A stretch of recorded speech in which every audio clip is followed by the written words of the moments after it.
Help. I need somebody. Help. Not just anybody. Help. You know I need someone. Help. When I was young, so... And I go, when I was young... I never needed anybody's help in any way. Help me now if you can, I'm feeling down. Boom. And I do appreciate you being round. Doom, doom. Help me get my feet back on the ground. Won't you please, please help me, help me, help me? Ooh, oh, God. Damn. So, welcome to another installment of I Want to Tell You. I'm Sam. I'm Jake. And I don't know if we're going to keep that bit on, but fuck it. If we do, either way, we're talking about Help. That's right. The fifth Beatles album, the soundtrack to their second film, came out in 1965. The last album that they released, I guess, right before the Shea Stadium performance. That's right. But it's as much as we kind of shit on. I don't know. Would you say we shit on Beatles for Sale last week? It was the harshest critique of a Beatles album so far. Yeah, and it wasn't even that harsh, except for "Baby's First Song." But like, but still, it's the Beatles, so I don't think we were that bad. But I do think Help is kind of a return to form. Absolutely, I love Help. And I think it really does kind of especially with side 2. You start to see a lot of their folk influences. You first start to see it really with Beatles for Sale, but it's unmistakable by Help. Yeah, and absolutely. that really informs where they go with Rubber Soul. Oh yeah. But I mean, we were talking about how the first album is like John Lennon starting to let himself be vulnerable through his songwriting. I mean, the first song of Beatles for Sale is "I'm a Loser." Yeah. You know, he's also got "I Don't Want to Spoil the Party," stuff like that. Whereas the entire album of this thing is called Help. Yeah, exclamation point. Yeah, the exclamation point was key because just Help without the exclamation point was already like copywritten. But yeah, this album, or at least the title track, was very much a cry for help.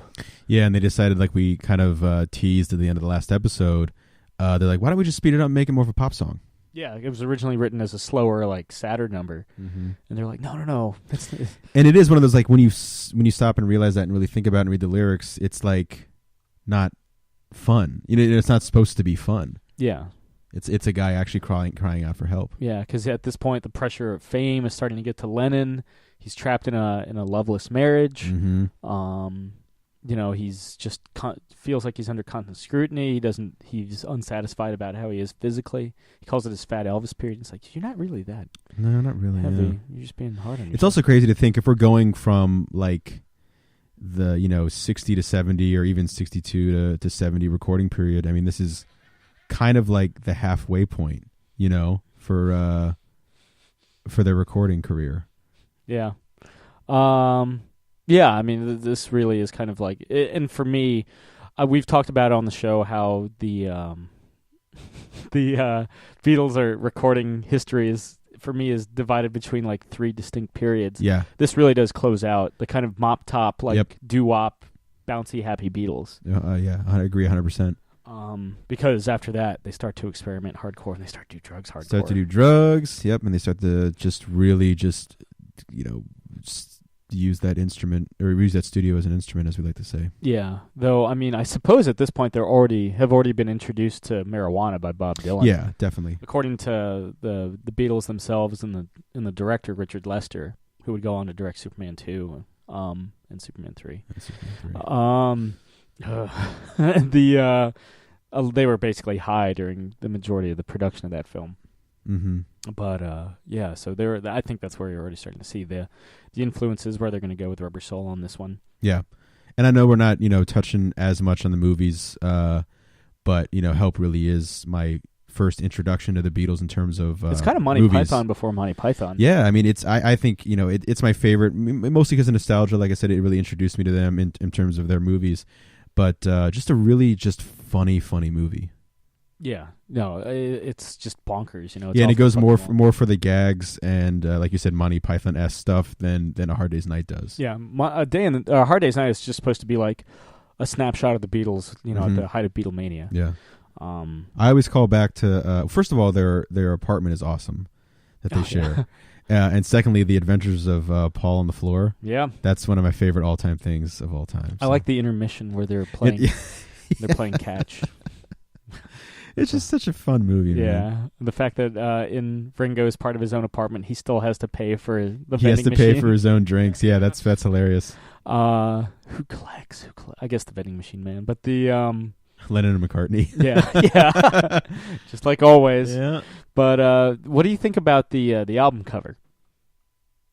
With them like doing though they're not spelling out help. Yeah, and it always throws you off because what's his face is like doing like an L. Yeah. And as a kid when I first saw it, I'm like, oh, they're spelling out help. But when you look at it, they're clearly not spelling out help. Yeah, it's like NLV something. Yeah. It's all right. Cool. It's fine. Yeah. It's not as iconic as say the next album will do, but it's the next 2 or 3. I mean, yeah, really into the White Album. Even though I like it better than the Beatles for Sale cover. Yeah, yeah, definitely. If we're going, in terms of music, and in terms of album cover, it's one up their last album we talked about. I will say that.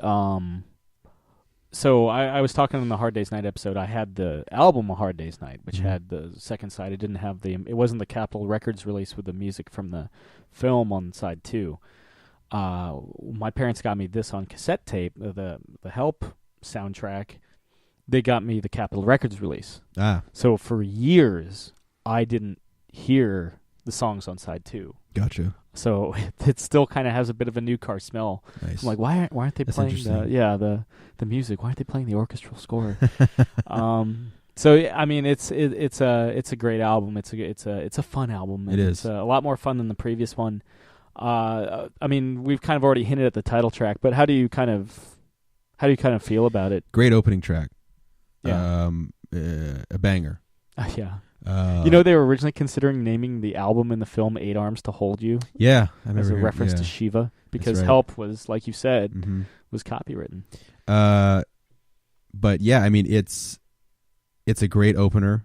I love the way it opens the movie too. But it's just a lot of fun. I love the kind of descending guitar kind of lick going into the chorus. It's just a great song. I love it. Just a great driving opening track for the album. Yeah. And I mean, it's one of those things, kind of like The Long and Winding Road, like the album version versus the naked version. I do like it poppier and happier than I do stripped down and sad. Yeah, I mean, like I said, it's one of those songs like Dancing in the Dark. Like when you hear Dancing in the Dark as an acoustic number that Springsteen does, which he did at that DC concert that Chris and I went to, and Ken, that you listen to that song and you're like, damn, Dancing in the Dark is...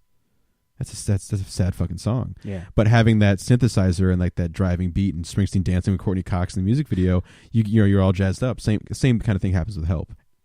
Yeah. The next track is one of my favorites. I always kind of, it's no secret I think that the vultures in the Jungle Book, like the 60s Jungle Book movie, were based off the Beatles. Disney even approached the Beatles to voice them, but at that point they weren't it just funny. Didn't work out. Yeah. But they kind of have that like very like they've got the mop tops and they have the very kind of Cockney.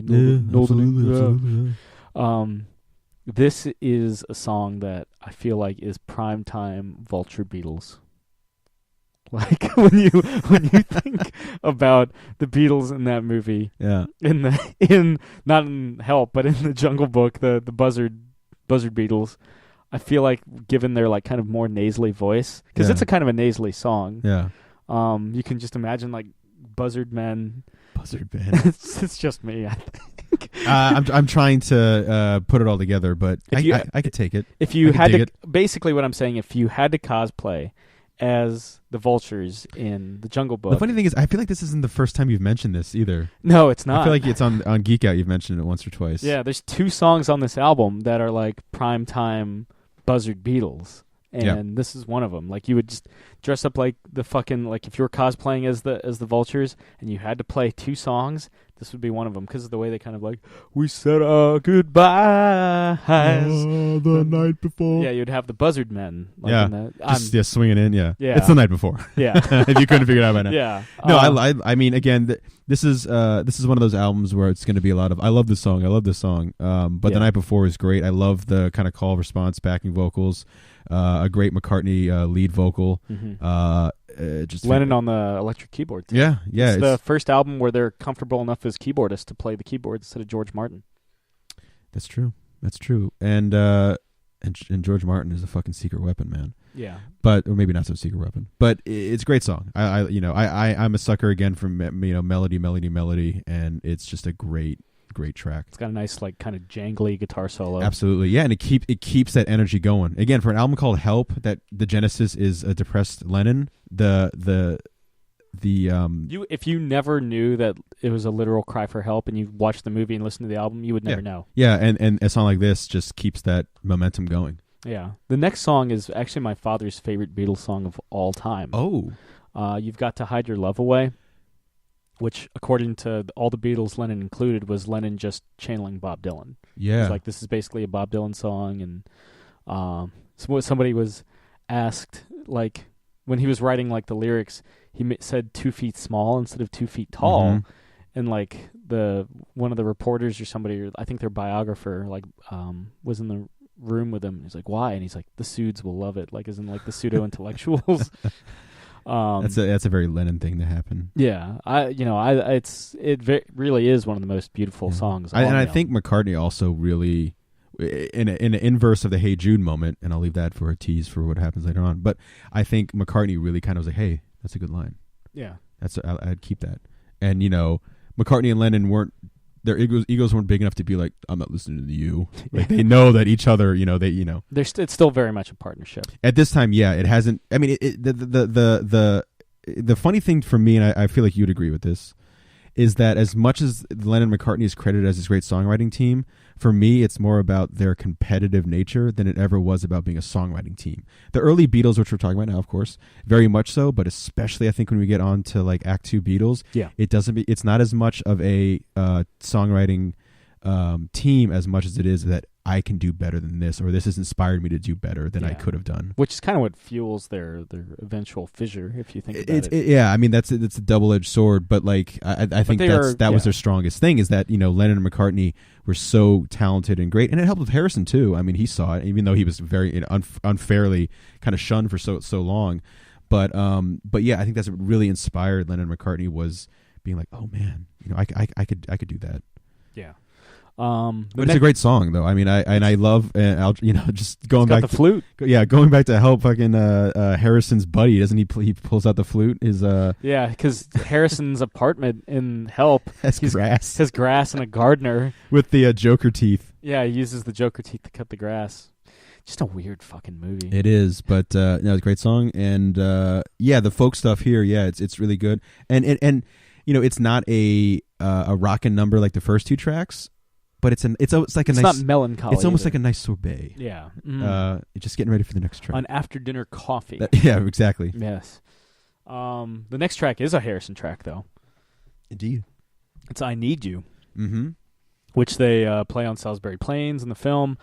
At this point, Harrison's married his, I guess, his first wife, Patty Boyd, who he meets on the set of A Hard Day's Night, I guess, just the previous year, and who would later go on. He would inspire Clapton to write Layla with Derek and the Dominoes, and Wonderful Tonight as a solo number. That's right, and would become Clapton's wife, and Harrison would serve as the best man. Yeah. And Clapton would always apologize to Harrison, like, dude, I'm sorry. And he's like, dude, there's a reason why we got divorced. How strong is that friendship for that to happen? Yeah. How comfortable, would you have to be for your best friend to marry your ex-wife? But it's almost perfect Harrison, though, because, Harrison has such a sharp sense of humor. Yeah. That it's almost like a Monty Python skit. And the lack of ego in comparison to his 100%. Yeah. Like Lennon and McCartney, that would never happen. Yeah. They would, man. Never. Yeah. But yeah, I mean, I Need You. Some interesting guitar work on this. Yeah. That fade in, fade out Yeah.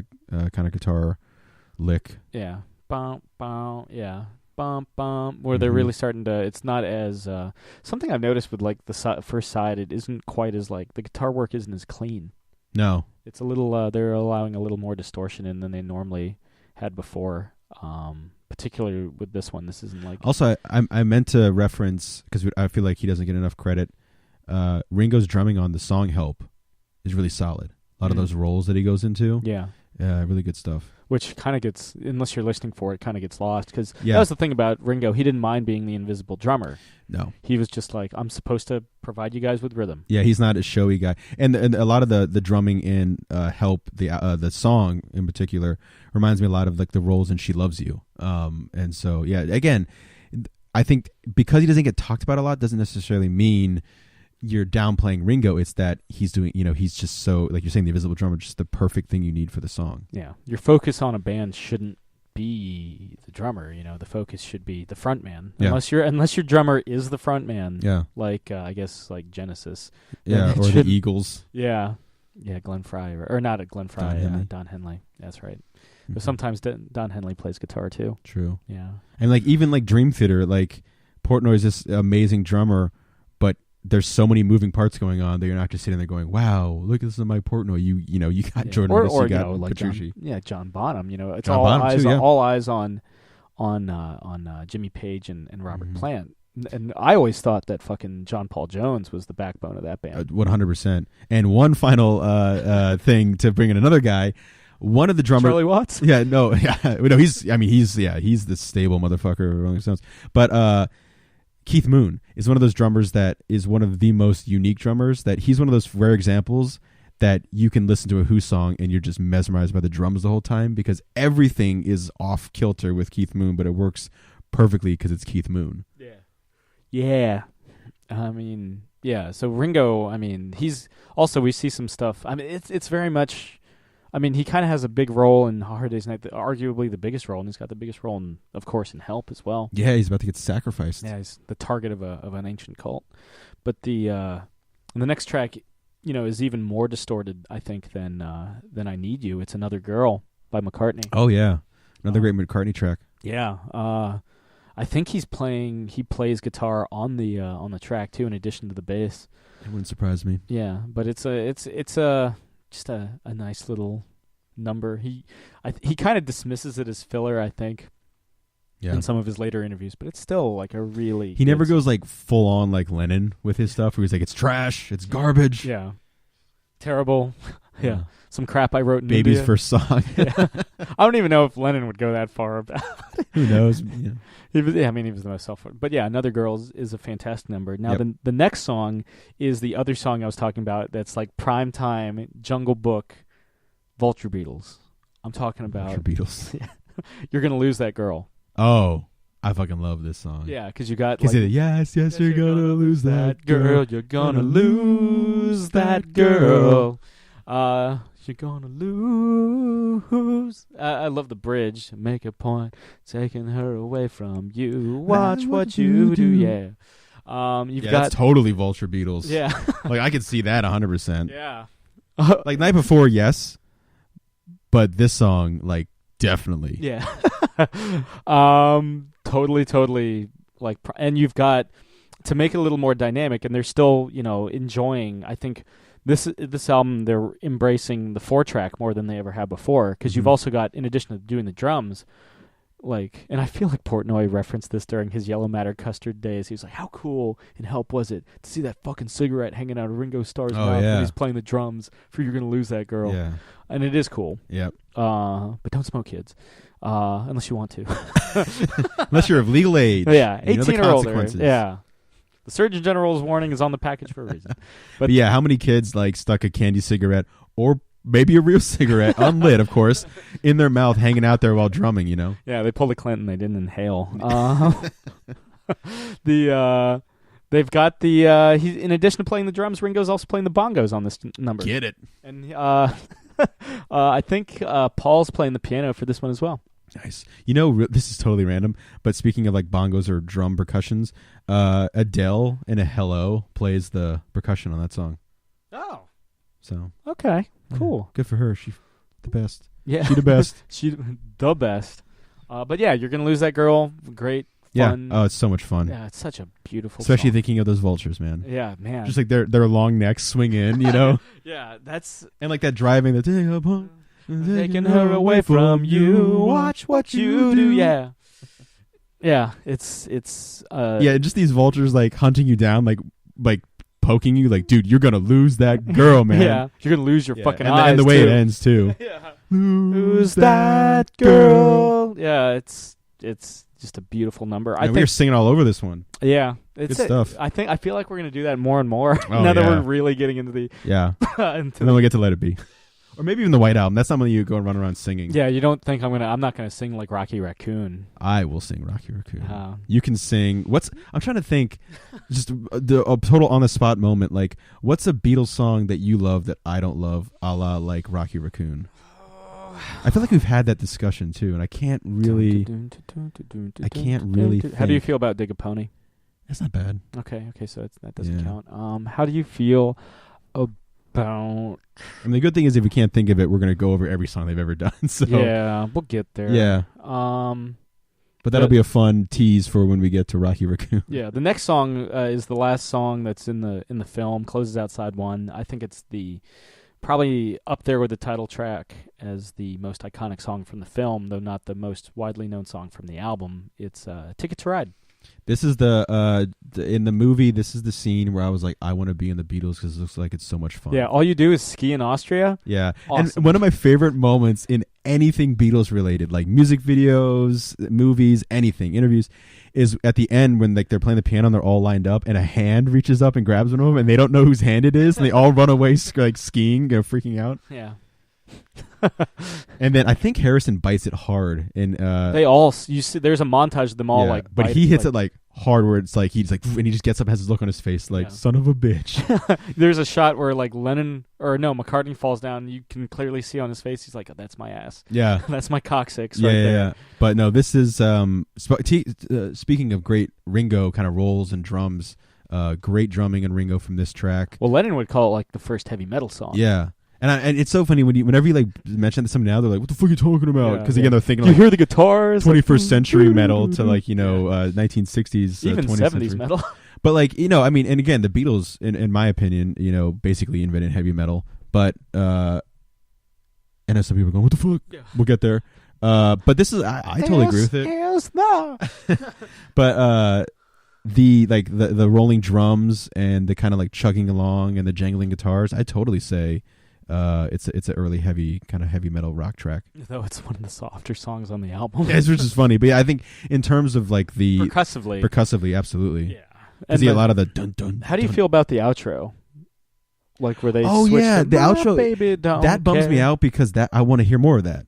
Really? Like I want to hear more of the because that's such a shift. It is. This is a terrible like comparison. I mean, I've been stressing Vulture Beatles. No, but this is worse because it's mentioning Saint Anger. But at the end of the song Frantic, there's a totally different riff they play that's better than anything that we've heard for the like first 7 minutes of Frantic or whatever, 6 minutes. And I'm like, where was that riff? But yeah, this happened a couple times. The end of Rock Show. Venus and Mars. Rock Show by Blink-182. Paul McCartney and Wings, at the end, they had this great jam and riff that is just like so fucking awesome and funky, and it's the outro, and I'm like, damn it. But I love the outro to Ticket to Ride. It made me think of something else, though, where Hello Goodbye. I can't wait till we get to Hello Goodbye and we talk about that track. That's one where, I mean, if we're talking like differences of opinion in Beatles. Yeah. I don't like the outro to Hello Goodbye. I love the outro to Hello Goodbye. I know you do. We'll get there. I was like, oh wait. I feel like I was like, oh wait. I thought, and I was like, oh, wait, no, I love that, and you hate that. So it's the same thing as Rocky Raccoon. Still. Yeah. How do you feel about I Will off of the White Album? I feel like that's precursor to Wings. It's not bad. So okay, it's all right. I love that track. Yeah, it's not my favorite, but it's not. I don't think it feels like it's Rocky Raccoon territory. Sure, I'm sure we'll find one. Yeah, Probably on the White Album. Probably on the White Album. There's so much shit on the White Album. There really is. But Ticket to Ride's fantastic. Yeah. Like I said, I definitely agree with you. Outside of Help, that really, well, there's another one later on that's a big standout. But I think the most well-known song on Help isn't in the movie. It's true, and it's like the most covered song of all time. But we'll get to that. But Ticket to Ride is fantastic. Love it. The next song, which kicks off the second side and is the first one that isn't in the film, which again I didn't know for like fucking years. that these songs it was like finding like new Beatles songs, which is cool. It was like, oh, this was always there. This has been there since 1965. Yes. And it was written, or they picked it so Ringo could sing it in the film, but if you've ever seen the film, Ringo doesn't sing at all, so it's not there. It's Act Naturally, which, it's just like a kind of a folksy, shuffling happy song for Ringo. All I gotta do is act naturally. Yeah. Which I think is a reference to them being in of course, a fucking movie. Yeah. Yeah. Gonna put me in the movies. Yeah. They did, Ringo. That's right there for Ringo. I feel like he still hits that one up with the All-Star Band regularly. Isn't Joe Walsh in the All-Star Band? Because I know that Joe Walsh is technically Ringo's brother-in-law. Yeah. Because they're both married to Bach sisters. Yeah, that's right. So the Beatles and Eagles are linked together by marriage. There you go. And one of them is a vulture and one of them is an eagle. One's a carrier and the other one's a bird of prey. Yeah. I went to a Stephen Wright voice for that. One of them's an eagle. Do you think Jeremy Renner would make a good Joe Walsh, like young Joe Walsh? Yeah, totally. I think he's got the right eyes and facial structure. If he just grew out like long blonde hair, voila, we got fucking a cinematic Joe Walsh. Yeah. I also think Jeremy Renner, just, again, while I'm on this, like, we play all the Eagles. Yeah, give him Glenn Frey. Give him. You know what? He can be Randy. He can be the Eagles that aren't in the band anymore. He can be Randy. He can be. That's his Oscar. Let's make him super skinny. Give him long black hair. And make him Timothy B. Schmidt. Let's just do it. There you go. Let's make that happen. But no, I seriously, I think he could be Joe Walsh. I think he could also be Steve McQueen. He kind of has that like, kind of don't give a fuck. He could definitely. They'd have to. Yeah. Yeah, I feel like he's not that short, is he? I just feel like he's short. I think the thing is he's always with these really tall co-stars. That's true. Like Chris Evans. Yeah, I feel like he could do. Chris he could do obviously is a tall guy. Yeah, he could do Steve McQueen. Yeah, I think so. That'd be interesting. I'd like to. That'd be cool to see a biopic of Steve McQueen. Yeah. Now, what do you think of It's Only Love? It's all right. Yeah. It's only a filler. It's only Baby's first song. I know it's not terrible. No, it's just forgettable. Which if you're putting together the essential Beatles mix, unless you have a personal connection with It's Only Love, maybe it's only time to leave this one out of your playlist. Side 2 doesn't start off the best. Well, it's got Act Naturally, which is okay. Yeah. But it gets there. But again, it's good. Yeah, it's fine. The next one, which is another George Harrison number, is actually my favorite George Harrison song on the album, over I Need You. You Like Me Too Much? Okay. It's a piano-driven song. It's one of the few times where George Martin, because he's playing the grand piano while John Lennon's playing the electric piano. Nice. And team up. It's another song about Patty Boyd. I think I was saying last week that I used to play Wolfenstein 3D while listening to the Beatles, and for some reason, this is the one that I tie to playing Wolfenstein 3D. I like to think of you blowing up Nazis to Act Naturally. I mean, it was part of the mix. I mean, it had to have happened. Yeah. Luftwaffe. Yeah. Act Naturally.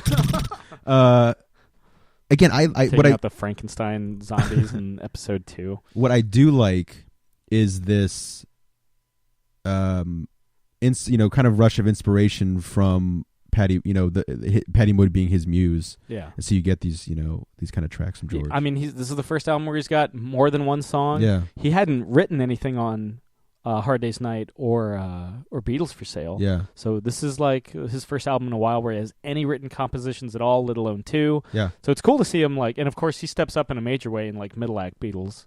And then almost in certain songs surpasses Lennon McCartney in certain Act 3. Yeah. Yeah. And yeah, this is just a great fun number. I like the piano, the two keyboards kind of like complementing each other. With Harrison doesn't have the best vocal range, but he's written the song, so obviously he writes it to his own. Yeah, he knows what strengths. he's doing with that. Yeah. He's not even like hitting high notes or anything. Yeah, so it's a good number. The next song has the keyboards show up pretty prominently, and it's a Lennon number. It's "Tell Me What You See." Mm-hmm.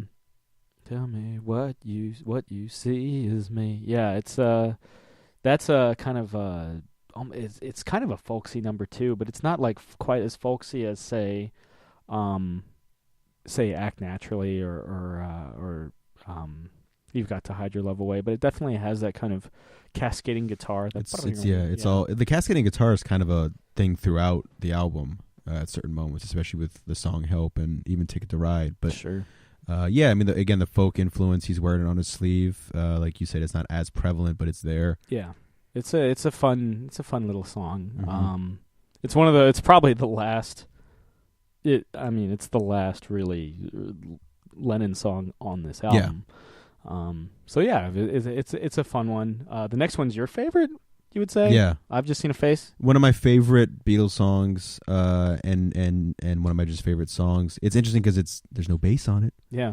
Despite being written by Paul McCartney. Yeah, and it's I think he said it was his aunt's favorite song he did. Yeah. But it's a song that I think I had mentioned in the past. I used to joke that it's the beginning of kind of this like relationship trilogy song thing that is going on, where he meets a girl and then it goes Jane sour. Asher, yeah.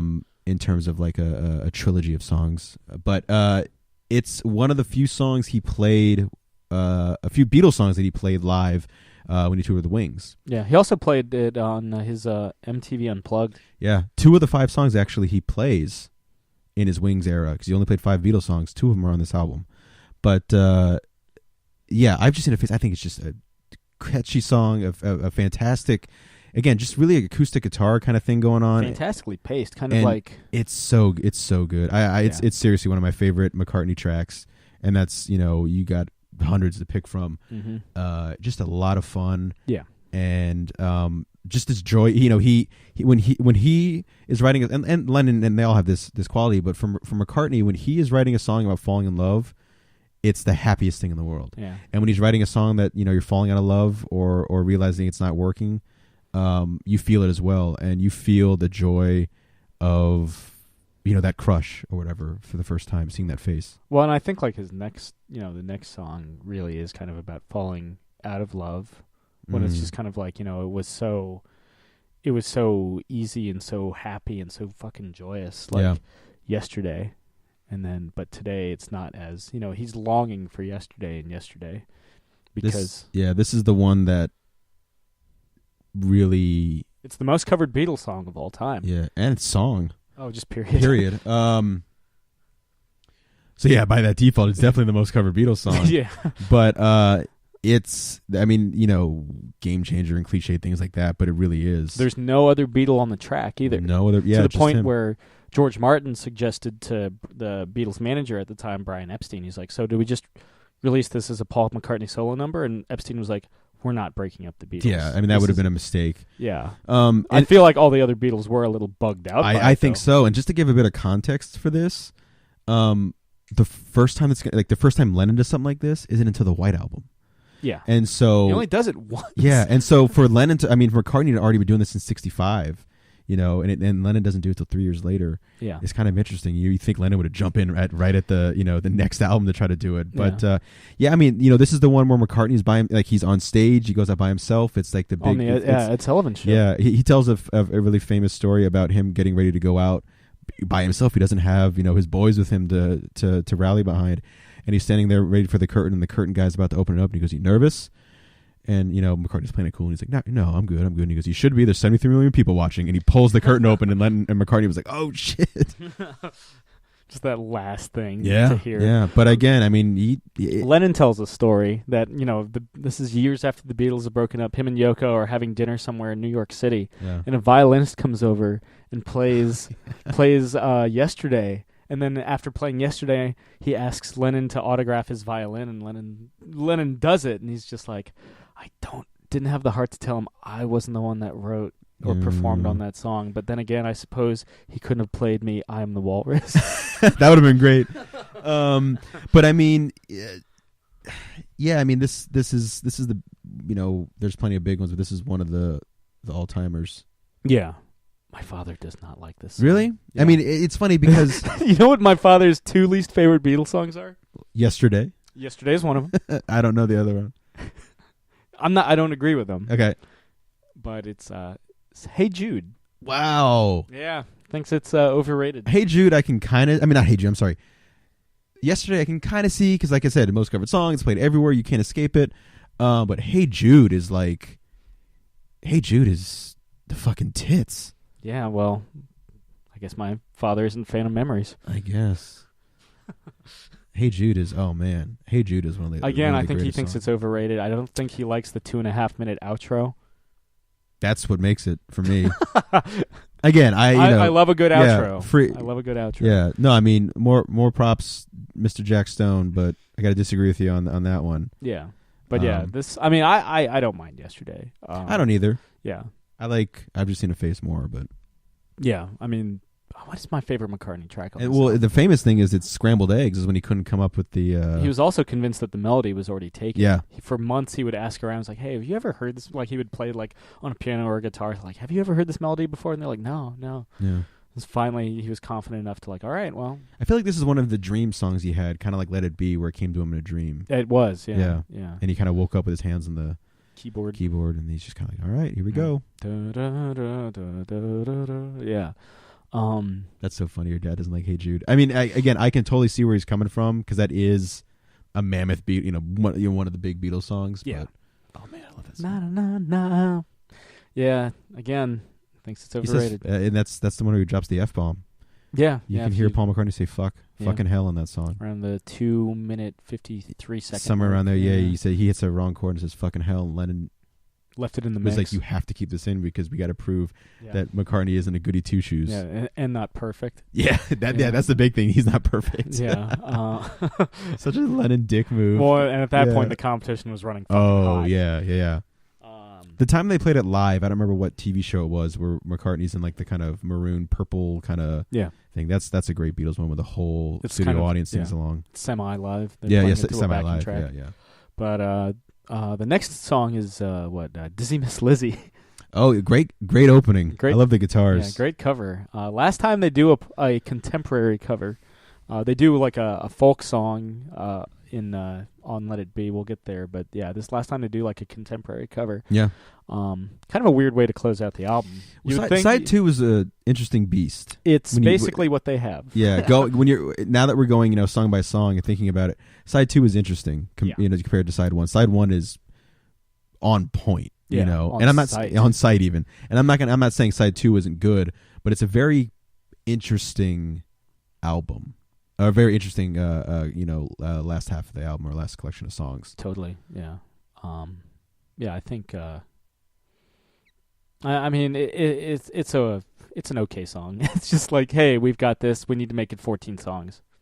Fucking yeah. Hey, and again, for the most part, when they play covers, you can hear the energy and joy of the, because they love that song enough to cover it. You know what I mean? Sure. And it's a fun one. Yeah. And it's probably one that they had been jamming on for a bit. Yeah. So you would say your favorite song on the entire album? Is I've Just Seen a Face. I've Just Seen a Face. Yep. You? I would have to probably say Ticket to Ride.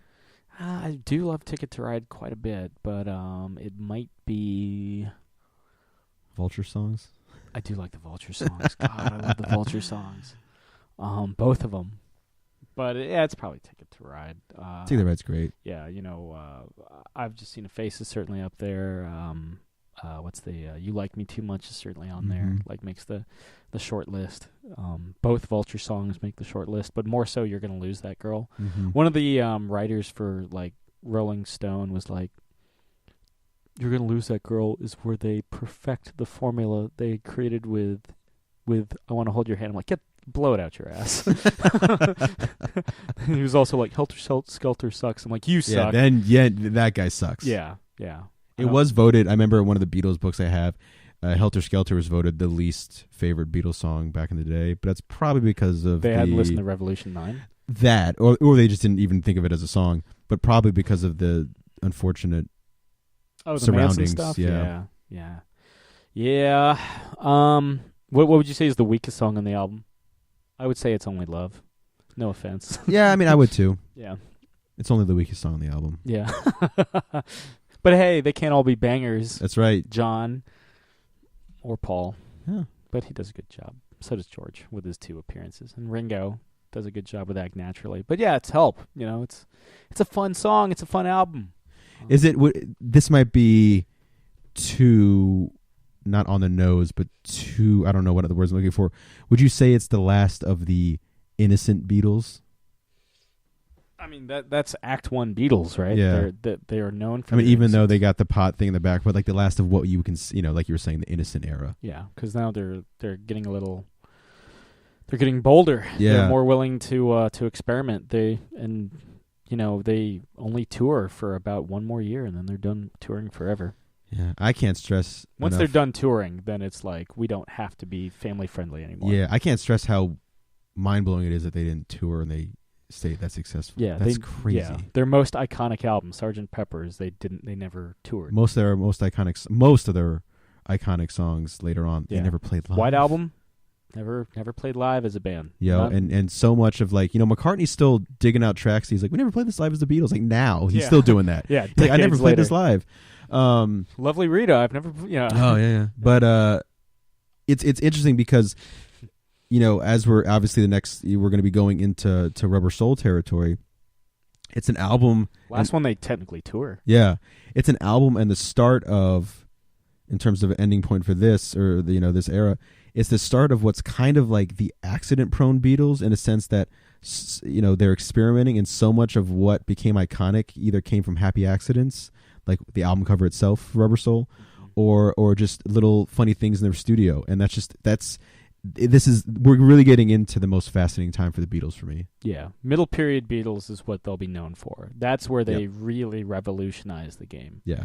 And write some of the best stuff in the whole wide fucking world. And we'll try to explain to you, like, because some people come up to me still and they'll be like, why are the Beatles, explain to me why the Beatles are so important. Like, what was it so special? Yeah. And I need to, that's one of those things where I need to sit down and just be like, all right, let me type this, because that's not one of those things I can be like, well, like, I can't just succinctly say. I have to, like, hopefully some of it will come out as we talk, because well, I feel like that's hopefully what we're doing here, really, because again, Act 1 Beatles, like Sam says with the 3-act structure of the Beatles, Act 1 is very much, it's I think what draws people to Act 1 Beatles. Yes, the melodies for the most part are good, and the harmonies, we don't see a lot of 4-man harmonies. True. I think a lot of it is the energy and enthusiasm. Yeah, the energy, enthusiasm, the look of a band. Yeah. The even though songwriting wise they're not equal, but in terms of singing and exposure, no other band had been like that before. Yeah. This 4-headed monster as Keith Richards you usually called him, or Mick Jagger. get one front man. You get one person that can sing. Even the small thing, I'm just trying to think of like Act 1 things to wrap up on, like even the small thing of like having the drum on a quote unquote riser. Yeah. Having a a lead guitarist that can sing. Yeah. Guys that can play, like Elvis played guitar, but he didn't play guitar on every single song. Yeah. He didn't play guitar all the time when he spent most of his time on stage not playing his instruments. Exactly. And they're all, Lennon and McCartney and Harrison are, and Ringo plays bongos as well. But they're all, they're switching instruments. Yeah. Excuse me. They're again, so much of, I think, the people that ask the question, not necessarily to be like fuck you, but because they're genuinely whether they're curious. asking like why are the Beatles important, because they're already they are a band, and Steve Jobs would always cite, he was like, I based Apple off the Beatles, and it's like, we get it, Steve. You like music. Fine. Building a computer isn't like making a painting. Although he mentions Dylan way more in Steve Jobs than he does the Beatles. But his thing was the Beatles were a band that was truly greater than the sum of their parts. Yeah. Ringo, George, John, Paul, individually fantastic, Sure. but together they were the fucking Beatles. Yeah. And that was something greater than them each on their own. Yeah, and exactly those people asking those questions of wondering why the Beatles matter or why they're such a big deal, is that those people asking those questions are recipients. They have already, everything the Beatles had kind of created, that idea of being, like we said, the 4-piece band playing multiple instruments, being seen as a four-headed monster. That was unheard of then, but now it's like commonplace. Well, yeah. I mean, how many 4-piece bands arose? Not even 4-piece. Like, how many multi-piece bands arose while the Beatles were going on? Yeah. Stones, Doors, Beach Boys. Yeah. It was just the Beatles just happened to be the ones leading the charge, Exactly. and I would assume open the door for those bands too. Yeah, I mean, the great thing about them is they didn't leave. I mean, you can joke they left other bands in the dust because they were so ahead of their time, but like they really did open the door, and they were like, "Come on in," you know what I mean? Like, like we said with Harrison and like the Byrds, for example, like they were interested in making music as interesting and cool and revolutionary as possible. Yeah, no Beatles. No Beach Boys, no Yardbirds, and no Yardbirds means no Led Zeppelin because Jimmy Page started there. Yeah. And no Yardbirds means no Clapton creating Cream. So yeah, and that basically means without those, Yardbirds, Beatles, Zeppelin, that's no basically heavy metal. Yeah. And which means no Sabbath, which means no... Definitely no Sabbath, because Ozzy Osbourne's like, look, the Beatles are it. Like, for him, like, that was his biggest influence. Yeah. It's kind of great. No ELO. Yeah, true. I mean, it's kind of great. It's kind of great to go, like, because there's that perception of the Beatles being, like, wimpy music or whatever. But, like, Lemmy, Ozzy Osbourne, the guys in Ghost, like, all these guys are, like, Rob Zombie, their favorite band is the Beatles, and really inspired all types of genres of music. Yeah. So, and we're going to get to the period where even more so just as a 4-piece, like, multi-threat, yeah, we're going to get to the period where they show you exactly what you can do with recording technology at that time. Oh, yeah. That's and exciting. what you can do with popular music. So keep your ears peeled. We'll be back next month on I Want to Tell You, because we want to tell you. God, it's never going to be not a terrible pun. About the middle period Beatles and some of the best shit in the whole wide world. Yeah. I'm Sam. I'm Jake. Keep listening.